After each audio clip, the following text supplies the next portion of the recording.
Alabama's head coach reminded everyone yesterday Tennessee's offense is scary, and when you marry that with arms that can do damage, well, this team looks like they're peaking at just the right time as the Longhorns go down and Tennessee gets the upset win in the quarterfinals of the SEC tournament. 7-5 is your final. The storyline, though, has to be Brandon Arvidson taking on his former coach and former team in Jim Schlossnagle coming out of the pen. He was absolutely masterful. He obviously came in a bit of a bind in the fourth inning, but once that fifth inning rolled around, he was absolutely wheeling and dealing for Tennessee. He tossed 3 strikeouts, sending 3 batters back to the dugout, absolutely swinging with 1 walk mixed in there. So through his first 21 pitches on the afternoon, 13 went for strikes, and that's his former coach, and Jim Schlossnagle puts it, he was absolutely the difference. Arvidson was outstanding. He was really the difference in the game.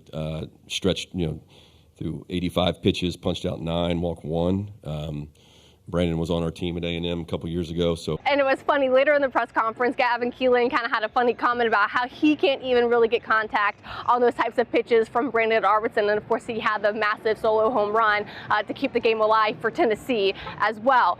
But when we look to Brandon Arvidson's outing, it kind of flashes me back to the last game that they had against Alabama, where he was like upset and mad. He didn't want to come out of the game. And had no complaint. Well, he wanted to stay out there, but hands the ball off to AJ, and same thing out of everybody else. He kind of maybe alluded to or revealed partly why it was important to pull Arvidson early out of that game so he could be in this game today. He didn't mention it. I was a little nervous coming to the ballpark today. He was signed to go there, and there were some changes, so we were able to have Brandon come to Tennessee, and it's definitely an incentive to pitch better, but I was excited to go out there no matter who we were facing.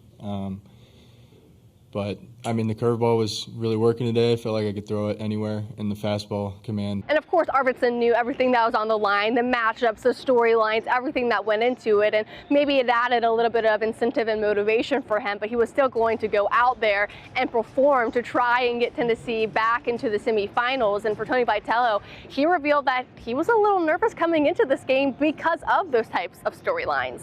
We had a pact that he was guaranteed to pitch in this game, so I'm kind of glad Liam didn't throw a no-hitter or anything like that. And then once he was in the game, he did the rest. The competitiveness was off the charts.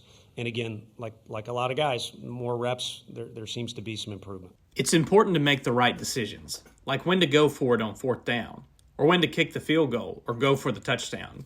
It's also important to make the right insurance decisions, too. That's why my office, Trey McAdams State Farm, is here to help you select the right protection at the right price. Our office will make sure you understand your State Farm coverages so you'll know what to expect when the unexpected happens. With Trey McAdams State Farm, it's easy to make the right call. When you want the real deal, like a good neighbor, State Farm is there.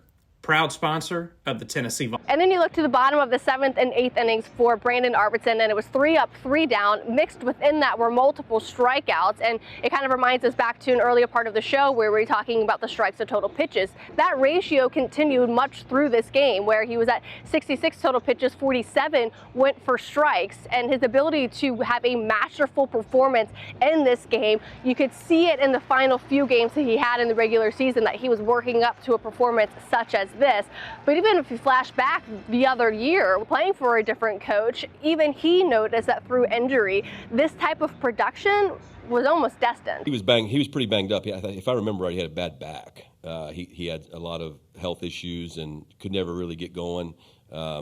He always could really spin the ball and loose arm, so you could see it coming. And he went to Sanjak, right, and got some good innings in, and over there with Coach Anderson, obviously with a great pitching coach. So he was just throwing the 2 different breaking balls and running his fastball up to 95, 96, I think. And then he had the 2 different breaking balls that, we just didn't see. We were swinging at them and they're not even in the strike zone. So it tells you how good he was.